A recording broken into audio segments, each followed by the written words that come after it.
بسم اللہ الرحمن الرحیم۔ السلام علیکم معزز سامعین کرام، اپنی آج کی ویڈیو میں آپ کو بتاؤں گی محرم کے روزوں کی فضیلت کے بارے میں۔ ہمارے پیارے پیغمبر حضرت محمد صلی اللہ علیہ وسلم نے ارشاد فرمایا، رمضان کے بعد افضل ترین روزے اللہ کے مہینے محرم کے ہیں۔ اسی طرح ایک اور روایت میں آتا ہے کہ آپ صلی اللہ علیہ وسلم سے عاشوراء کے دن کے روزے کے بارے میں پوچھا گیا تو آپ صلی اللہ علیہ وسلم نے فرمایا، یہ پچھلے 1 سال کے گناہوں کا کفارہ ہے۔ ایک اور روایت میں آتا ہے، سیدہ ربیہ رضی اللہ تعالی عنہا کہتی ہیں کہ رمضان کے روزوں کی فرضیت کے بعد ہم عاشوراء کے دن کا روزہ رکھتے اور اپنے بچوں سے بھی رکھواتے تھے۔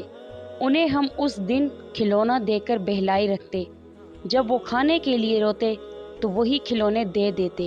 یہاں تک کہ افطار کا وقت ہوتا تو ہم خود بھی روزہ افطار کرتے اور اپنے بچوں کا روزہ بھی افطار کرواتے۔ جب رسول پاک صلی اللہ علیہ وسلم مدینہ تشریف لائے تو یہود کو یوم عاشوراء کا روزہ رکھتے دیکھا تو پوچھا، تم لوگ اس دن روزہ کیوں رکھتے ہو؟ انہوں نے جواب دیا، یہ عظمت والا دن ہے، اس دن اللہ تعالیٰ نے حضرت موسیٰ اور ان کی قوم کو نجات دی اور فرعون اور اس کی قوم کو غرق کر دیا۔ تو حضرت موسیٰ علیہ السلام نے بطور شکر اس دن کا روزہ رکھا، تو اسی لیے ہم بھی یہ روزہ رکھتے ہیں۔ تو رسول کریم صلی اللہ علیہ وسلم نے فرمایا، موسیٰ سے تمہاری نسبت ہم سے زیادہ قریب ہے، اسی لیے آپ صلی اللہ علیہ وسلم نے خود بھی روزہ رکھا اور صحابہ کرام کو بھی اس دن روزہ رکھنے کا حکم دیا۔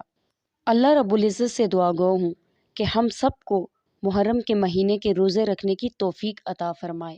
آمین ثم آمین۔